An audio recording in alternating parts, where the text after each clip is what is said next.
ये हर खातून को अपने शोहर से शिकायत है, 99.9% ख़वातीन को, कि मेरे शोहर मुझसे मोहब्बत नहीं करते। तो मैं कहता हूँ कि मोहब्बत के सबूत के लिए क्या आई लव यू कहना ज़रूरी है, या क्या कहेगा वो जिससे आपको ये साबित होगा वो घर उसने लेके दिया हुआ है आपको, वो गैस बिजली का बिल दे रहा है, वो आपके बच्चों के स्कूल की फीसें उठा रहा है, वो आपको नाश्ता करा रहा है, आपको दोपहर का खाना करा रहा है, आपका रात का डिनर का खर्चा उस कमबख्त ने माजरत के साथ उठाया हुआ है,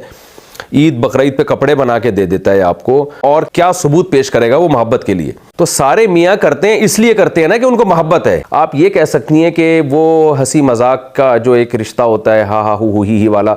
जो गर्लफ्रेंड और बॉयफ्रेंड में आजकल मुआशरे में नज़र आ रहा है, और घंटों घंटों फ़ोन पे ऐसे लगे हुए होते हैं जैसे एल्फी से किसी ने फ़ोन उनके कान पे चिपका दिया है,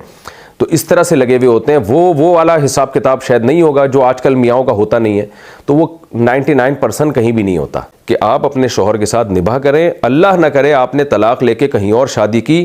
तो खाली पीली की हो सकता है मोहब्बत बहुत ज़्यादा मिल जाए, और वो मोहब्बत के सबूत के लिए 50 रुपये भी देने के लिए तैयार ना हो आपको, और फिर आप जो खून के आंसू रोएंगी कि यार वो तो माशाल्लाह इतना ख्याल करता था और ये तो बस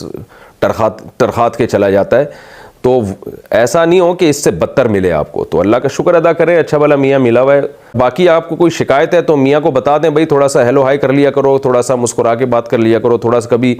जज्बातीपन भी दिखा दिया करो कि मुझे तुमसे मोहब्बत है और मैं तुम्हारे बगैर रह नहीं सकता। तो घर तो ऐसे बसाया जाता है कि बेसिक ज़रूरतें पूरी हो रही हैं तो भाई गुजारा करो। बल्कि मैं कहता हूँ कि अगर हुकूक में कभी कमी कोताही भी हो जाती है तो भी गुजारा करें। 100% हुकूक दुनिया में कोई भी किसी के भी अदा नहीं करता, ना शौहर बीवी के 100% हुकूक अदा करता है, ना औरत शौहर के 100% हुकूक अदा करती है, क्योंकि ये रिश्ता बहरहाल एक कंप्रोमाइज़ पे ही होता है कि कुछ औरत गुजारा कर ले शौहर की खामियां, कुछ शौहर बीवी की खामियां गुजारा कर ले। तलाक लेने में जो नुकसान है उस नुकसान से बहरहाल वो फ़ायदे करोड़ों गुना ज़्यादा हैं। आप देख लें अपने बाप दादा को, अपने माँ दादियों नानियों को, कैसे घर बसाया करती थी और उसकी बरकतें कैसी हासिल होती थी उनको,